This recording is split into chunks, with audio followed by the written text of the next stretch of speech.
안녕하세요. 저는 서울 아산병원 사회복지팀에 근무하는 가정의학과 전문의 전성훈이라고 합니다. 오늘 제가 드리려고 하는 말씀은 치매와 더불어 살기라는 주제인데요. 첫 번째는 저 앞부분에는 주로 우리가 어떻게 하면 치매를 예방할 수 있는지 이런 부분에 대해서 말씀드리고요. 뒷부분에 가서는 우리가 치매를 어떻게 살고 어떻게 우리와 치매를 같이 지낼 수 있는지 거기에 대해서 말씀드리도록 하겠습니다. 건망증하고 치매라고 나와 있는데 이게 우리가 건망증이 심해지면 치매로 넘어가는 게 굉장히 걱정되는데 건망증을 무시하면 안 되는 게 뭐냐면 치매라고 하는 게 제일 점에 주관적으로 우리가 기억력이 좀 떨어지는데 주관적으로 경도 인지장애를 의식하고 있다가 검사해 보면 객관적으로 경도 인지장애가 됩니다. 그래서 그게 조금 더 진행되면 치매로 발전할 수 있는데 이 시기에 발견해서 치매로 넘어가지 않을 수는 없겠지만 어쨌든 치매를 조금이라도 늦출 수 있도록 약물 치료하는 게 중요한데 우리가 건망증에서 생기는 이 건망증하고 치매에서 생기는 기억 건망증하고는 구별을 할 수는 있지만 그게 중요한 게 뭐냐면 이 건망증에서 치매로 넘어가지 않는다는 말씀을 드릴 수가 없기 때문에 내가 좀 이상하다, 건망증이 좀 심해진 것 같다, 그러면 치매에 관해서 검사해 볼 필요가 있으세요. 건망증이고 크게 문제 없을 때 생기는 건망증은 뭐냐면 어떤 일이 일어났을 때 어떤 일 전체를 잃어먹는 게 아니라 전체 사건에 대해서는 기억하지만 사건의 부분만 기억 못하는 거고요. 그 다음에 귀뜸해주면 금방 기억해요. 엄마, 우리 아들하고 지난 주말에 식사를 했는데 뭐 식사 못한 걸 기억하는 게 아니라 메뉴 같은 걸 기억 못하든지 식사 장소를 기억 못하든지 그런 거. 제일 중요한 건 본인이 알아요. 그래서 본인이 알아서 잊어먹지 않으려고 알람도 하고 뭐 메모도 해놓고 그렇게 되는데요. 그게 좀 더 심각해져서 지나가서 치매가 되면 사건의 대부분을 몰라요. 지난번에 아들하고 식사한 자체를 잊어먹고 뭐 그 자체를 모르니까 너 이렇게 식사도 안 사주고 이렇게 밥도 안 사주고 이러냐 식사를 한번 먹자 뭐 이렇게 얘기할 수 있고요. 귀뜸해줘도 몰라요. 그 다음에 이런 사건에 대해서 건망증이 있다는 것 자체를 부인해요. 본인이 잘 모르거든요. 그러면 자꾸 딴 사람이 보기에는 이 사람이 거짓말하는 걸로 생각되거나 문제를 지어낸다고 생각하거나 여러 가지 이상하게 보일 수 있어요. 그래서 우리가 여러 가지가 있을 수 있지만 건망증인 경우에는 본인이 알고 치매가 되면 본인이 모르는데 건망증이 심해지면 이쪽에서 이쪽으로 안 넘어가면 뭐 건망증을 무시할 수 있겠지만 그런 경우에서 주관적으로 인지장애가 생겼다가 조금 더 진행되는 경우도 있기 때문에 그런 게 없는지 검사를 주기적으로 해보실 필요가 있습니다. 란셋에서 발견된 발표한 치매를 예방하기 위한 여러 가지 그림의 덱인데요. 60%는 원인을 모르고요. 그 다음에 젊었을 땐 교육을 좀 더 많이 받으라고 하는 건데 교육을 많이 받는 건 지금 나이에서 뭐 할 수 있는 게 별로 없잖아요. 지금에서 제일 중요한 게 뭐냐면 연세가 드셔서 치매를 예방할 수 있는 게 40% 정도는 치매를 예방할 수 있는데 그중에서 제일 효과가 큰 건 담배를 끊는 겁니다. 담배 피우시는 분들이 잘 기억하셔서 담배를 끊으면 5% 치매를 예방할 수 있어요. 그 다음에 중요한 게 뭐냐면 우울증의 치료입니다. 우울증은 어떤 의미에서 중요하냐면 우울증이라고 말씀드리면 그 약을 먹어서 내가 그냥 행동으로 아니면 주위에서 신앙으로 극복하자고 말씀하시는 분이 계시는데 우울증은 약물 치료가 굉장히 잘 듣는 질병 중에 하나입니다. 그래서 우리가 우울증하고 치매하고 구별이 잘 안 되거든요.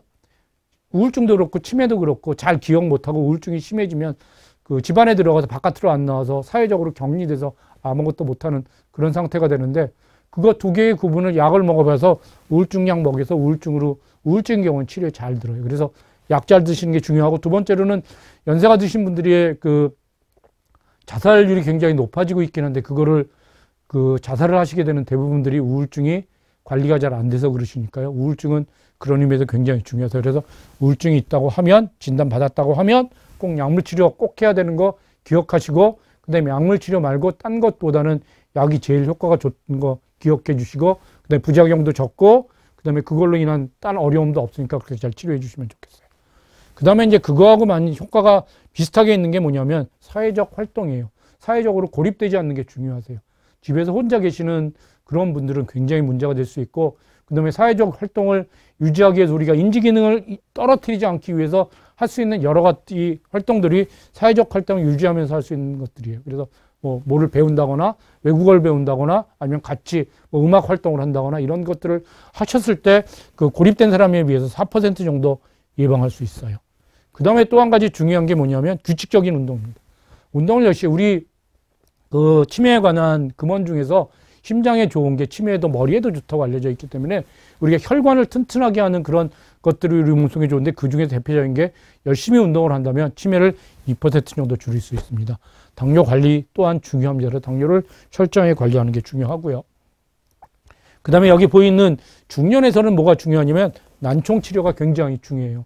난총을 그냥 놔뒀을 때 왜 치매로 진행되기 쉽냐면 소통이 잘 안 되잖아요. 다른 사람 말을 못 알아들으니까 소통이 잘 안 되는데 이거는 이 나이에서도 8%인데 나이가 들면 더 하세요. 그래서 여러분들 그 난총이 되면 치료 방법이 없어요. 사실 보청기 빼놓고 우리 시력졌을 때 안경 끼는 것처럼 우리가 청력이 떨어졌을 때 어떻게 해서 약을 먹어서 청력을 회복할 수 있다거나 이런 게 없기 때문에 이 안경 끼는 거하고 똑같이 자연스럽게 보청기 하시는 거 그렇게 받아들여 주시면 좋겠고요. 그래서 보청기를 해설해도 소통이 잘 되도록 하는 게 연세 드셔도 마찬가지입니다. 그 다음에 이때부터 고혈압 관리하는 거 굉장히 중요하고 금주 관리, 술 안 먹는 거, 그 다음에 젊어서부터는 비만하신 분들이 훨씬 그 치매에 많이 걸리시니까요. 그걸 조심하시도록 그렇게 노력해 주시면 좋겠어요.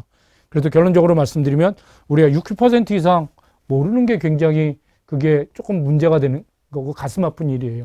그렇고 그 다음에 금연하는 거, 우울증 치료, 그 다음에 사회적 활동, 규칙적 운동하는 거 중요하다고 다시 한번 말씀드립니다. 그 다음에 이제 제가 구글이나 이런 데가 이렇게 어떻게 하면 그 치매를 피할 수 있는지 질문을 쳐보면 1번이 균형적이고 그다음에 규칙적인 식사를 하는 게예요. 이게 영양 부족을 가장 피해야 되는데요. 영양 부족은 왜 어르신들이 식사를 잘 못하시고 영양 부족이 되냐면 식욕저하고 소화 능력이 소화가 잘 안 되니까 밥맛이 없고 하니까 식사를 잘 안 하시게 되고요. 그 다음에 질병으로 해서 식사를 못하게 되시는 경우도 많이 있고요. 그 다음에 안타깝지만 밥 먹을 돈이 없는 분들도 많이 계시더라고요. 그래서 이래서 식사를 못 하시게 되고, 그 다음에 이렇게 해서 식사를 못 하시면 타슘하고 칼슘이 부족하는 게 제일 흔합니다. 그 다음에 가슴 아프게도 이렇게 돼서 체중이 떨어지면 근육 감소로 이루어지는데, 근육 감소가 되면 우리가 나타나는 증상이 뭐냐면 노쇠라고 그래서 잘 움직이지 못하고 잘 넘어지세요. 그래서 넘어져서 낙상하게 되면 치매보다 더 나쁜 일이 생길 수 있기 때문에 우리가 영양 부족이 가장 피했으면 하는, 어르신들한테 가장 피했으면 하는 거라 식사 잘 하시면 좋겠고, 그 다음에 제일 영양 부족이 우리가 제일 먼저 알아차릴 수 있는 게 뭐냐면 체중이 감소되면 안 되죠. 체중이 떨어지지만 않는다면, 체중이 변화하지만 않는다면 어느 정도 영양 부족하지는 않은 상태인데 체중이 줄지 않도록 그렇게 노력해 주시면 좋겠어요. 운동의 원칙은 굉장히 열심히 운동하시는 게 좋으세요. 빨리 걷고 그 다음에 자전거 타고 땀이 나도록 운동하셔야지 그냥 터벅터벅 걷느니 산책은 조금 부족하세요. 하실 수 있으면 좀 더 세게 운동하셔도 좋고요. 그 다음에 치매가 진행되면 이런 게 잘 안 되실 수도 있으세요. 이건 지금 건강하신 분들한테 해당되는 얘기지만 우리가 이런 게 잘 안 되면 걷기, 움직이기 이런 걸 터벅터벅 산책이라도 열심히 하셔서 한 번 할 때 10분 정도는 그래도 운동이 될 수 있도록 해주시면 좋겠고요.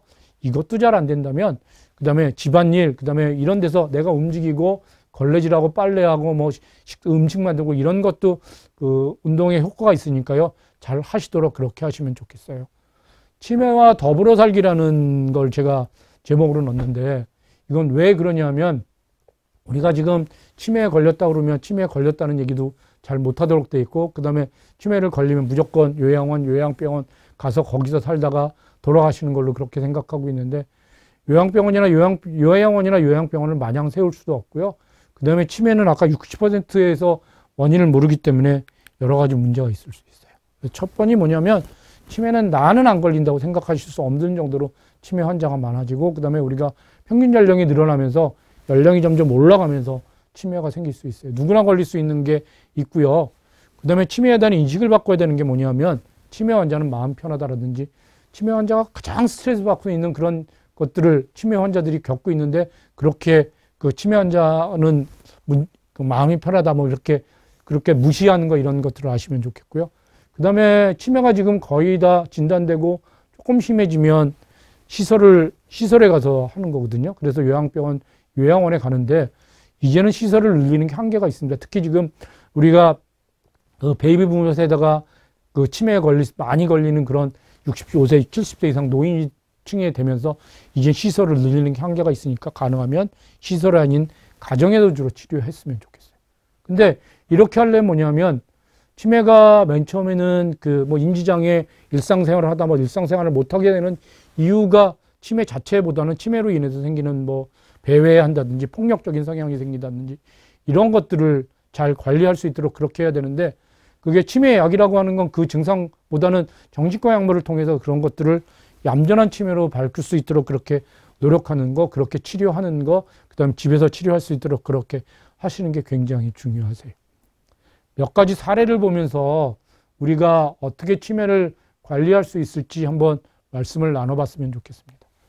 83세 남성이세요.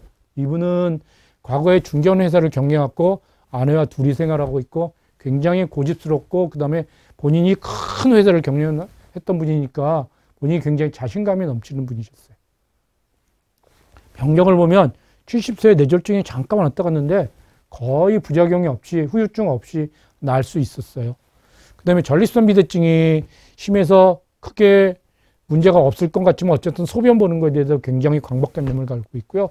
일상생활이 굉장히 어려움을 겪고 계세요. 난청이 있고. 그 다음에 이분이 일상생활에 어려움을 겪고 있는 게 뭐냐면 아내에 굉장히 의존적이세요. 아내가 없으면 아무것도 못하고 아내가 주위 떠나냐면 어린아이 불안장애 있는 것처럼 여러 가지 문제를 생길 수 있고요. 그 다음에 난청이 있는데 그게 난청이 그 보청기를 잘 사용하지 못하시더라고요. 불편하다 어렵다 이래야 하면서. 그래서 증상이 뭐냐면 강박적 변효인데 강박적 변효가 어느 정도냐면 강박 때문에 일주일 1시간에 서너 번 그 소변 화장실에 가야 되고 그 다음에 아내가 없으면 아무것도 못해요. 그래서 아내가 꼭 있어요. 옆에 있어야만 뭐를 할 수 있고 없으면 계속 찾고 그 다음에 날짜가 진압력이 떨어져서 몇 월 며칠인지 여기가 어딘지 잘 모르세요. 사람은 잘 알아볼 수 있고요. 그래서 혈관성 치매를 진단받았어요. 그 다음에 아내도 지금 80세 하나인데 내가 이제 와서 80세가 됐는데 83세 남성을 지금까지 남편을 수발을 또 드려야 되느냐. 거기에 대해서 한심해서 본인이 참 나도 힘들고 나도 무릎이 아프고 나도 여러 가지로 힘든데 남편이 꼭 애처럼 떨어질 때마다 찾고 뭐 해달라고 하고 하는 것 때문에 굉장히 남편에 대해서 화가 나 있는 그런 상태예요. 치매를 인정하면 괜찮은데 80세 하나는 남편이 치매가 아니고 본인이 필요할 때만 치매 환자처럼 논다 이렇게 되고 있는 거고요. 그 다음에 가족들은 지금 자식들이 아들과 딸이 있는데 가족들은 뭐냐면 아내하고 같이 만나니까 할머니하고 할아버지하고 같이 이렇게 만나게 되니까 그렇게 되면 아무 문제 없으세요. 소변 자주 보는 것 빼놓고는 아무 문제 없어 보이니까 환자가 치매인 거를 인정을 안 하는 거예요. 그래서 우리 아버지가 무슨 치매냐 그렇게 건강했고 그 다음에 그렇게 똑똑했고 큰 회사를 경영했던 경영자인데 그 다음에 뭐 기억력에도 장애가 없고 우리도 잘 알아보고 이러시는데 무슨 혈관성 치매로 진단을 받았단 말이냐 이렇게 나오시는 거예요. 그래서 지금 환자는 치매인데 아내하고 가족이 치매가 아니라고 하니까 본인들만 어려운 거예요. 환자가 치매 진단을 받아서 장기 요양에서 여러 가지 도움을 받을 수 있는 그런 것도 있는데 그런 것들을 하지 않게 되니까요. 그래서 우리나 환자나 아니면 우리 가족들이 맨 처음에 치매라고 얘기하면 부정하는 게 먼저 생기는 건데 치매는 기억력 장애뿐만 아니라 여러 가지 진압력 장애 여러 가지 문제가 생겨서 일상생활에 어려움이 생기고 일상생활에 장애가 생기는 게 치매라는 거 조금 알아주시면 좋겠고요. 그 다음에 그런 게 생기면 진단되면 그 같이 인정하시고 그 다음에 여러 가지 도움을 받을 수 있도록 그렇게 진행해 주시면 좋겠어요. 지금 83세 남성이 과거에 중견회사를 경영하고 아주 복잡한 일을 했지만 그런 것이 생길 수 있고 그 다음에 70세 뇌졸중이 없었지만 혈관성 치매 진단받았고 그 다음에 계속 관리하고 있다는 것 그렇게 알아주시면 좋겠어서 누구나 그 치매에 걸릴 수 있다는 거 아시면 좋겠어요. 그다음에 다음 케이스 한번 보겠습니다.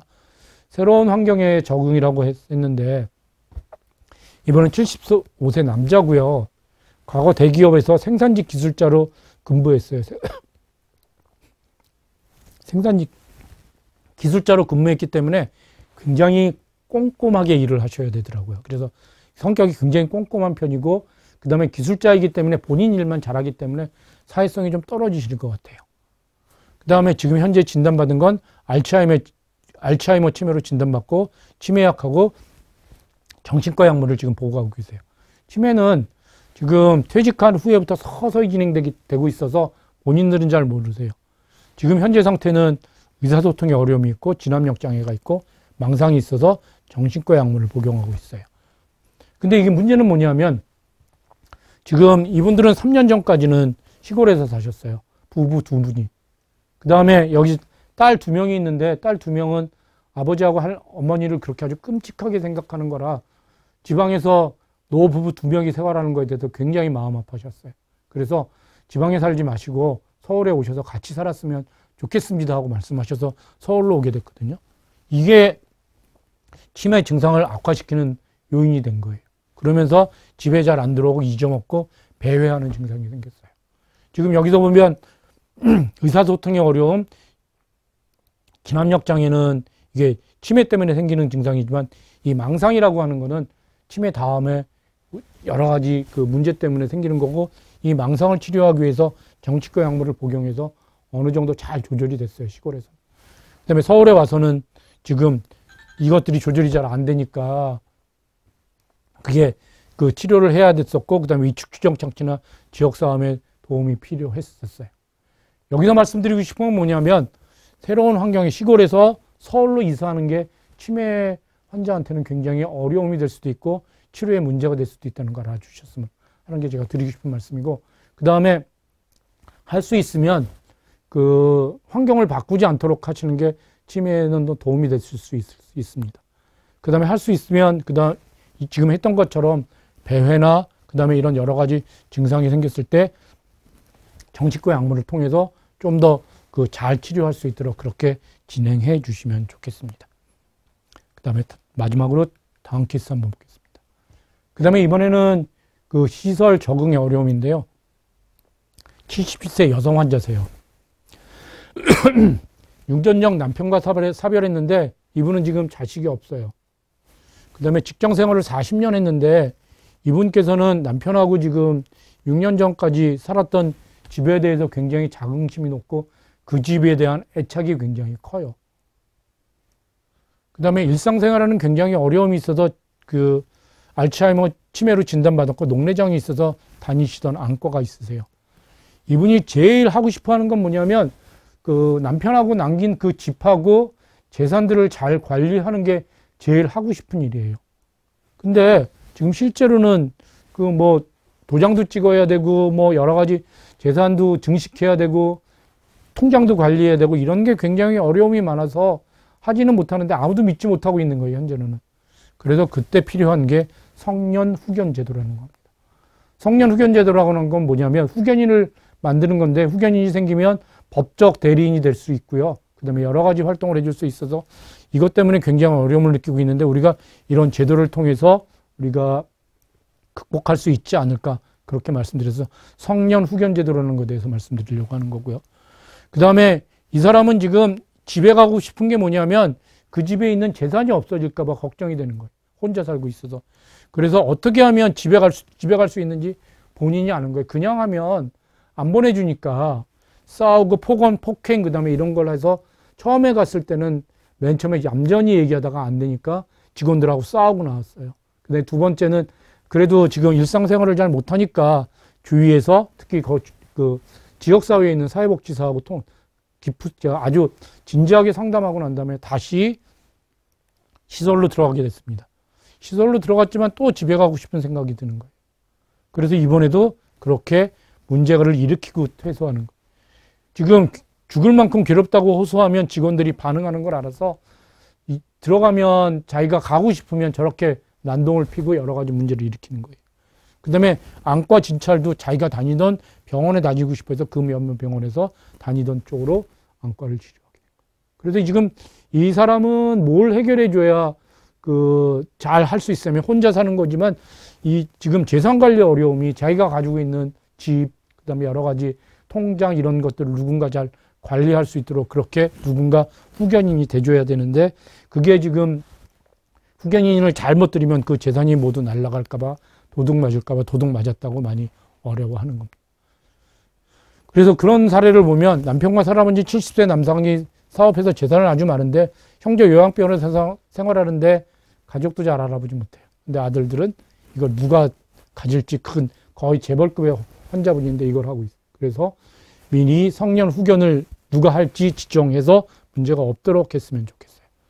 그 다음에 또 우리가 지금 현재 문제가 없는 75세 남자는 그럼 치매 등 능력이 상실할 때 자기 신상에 관한 대비책을 원해서 이미 후견 제도를 할 수도 있어요. 누가 내 후견인이 될지 미리 정해놓는 것도 한 방법일 수 있어요. 이번에 재벌집 막내 아들에서 기억하면 그 회장님이 선망이 되면 이렇게 증상이 없어지고 하면서 그때 뭐 이상한 걸 써놓고 이렇게 했을 때 그분은 지금 정신이 있으니까 정신이 잃기 전에 그때 다 유언장을 작성했지만 우리는 지금 치매가 되면 유언장을 작성하는 이런 상태가 된단 말이에요. 그럼 누굴 믿을 수 있는지 막내 아들을 후견인으로 했으면 그 친구가 마음대로 성실하게 할 수 있을 텐데 이런 제도가 있다는 걸 알아주시면 좋겠고요. 누군가 후견인을 삼아서 잘 우리가 걱정하는 재산에 대해서도 잘 관리할 수 있도록 그렇게 하시면 좋겠어요. 그래도 우리가 치매와 더불어 살아가기가 너무 뭐 거창한 제목을 드리긴 했는데 드리고 싶은 말씀 뭐냐면 치매 누구나 걸릴 수 있는 거고요. 그 다음에 치매를 예방하기 위해서는 우리가 어떻게 하든지 그 이웃과의 소통을 끊으면 안 되는 게 중요하다는 말씀 드리고 싶으면 좋겠고요. 그래서 드리고 싶은 말씀 뭐냐면 우리가 할 수 있을 때 운동 열심히 하고 그 다음에 많이 배우고 많이 소통하고 사람 많이 만나고 그 다음에 영양실조에 걸리지 않도록 식사 잘 하도록 노력해서 우리가 잘 관리할 수 있도록 그렇게 했으면 좋겠고요. 그 다음에 치매 원인에 대해서 안타깝게도 60% 이상 잘 모르잖아요. 60% 이상 모르기 때문에 누구나 걸릴 수 있고 그 다음에 걸렸을 때 가능하면 우리가 못 보듬어서 가족 안에서 생활할 수 있도록 그렇게 치매에 대해서 좀 더 긍정적인 생각을 갖췄으면 좋겠고 우리가 치매를 좀 얌전한 치매로 만들 수 있도록 약물 치료를 잘 하면 지금 그런 치매로 그렇게 관리할 수 있다는 거 알아주시면 좋겠어요. 그래서 우리가 치매를 가정 안에서 관리할 수 있는 그런 시대가 됐으면 좋겠습니다. 이걸로 마치겠습니다. 감사합니다.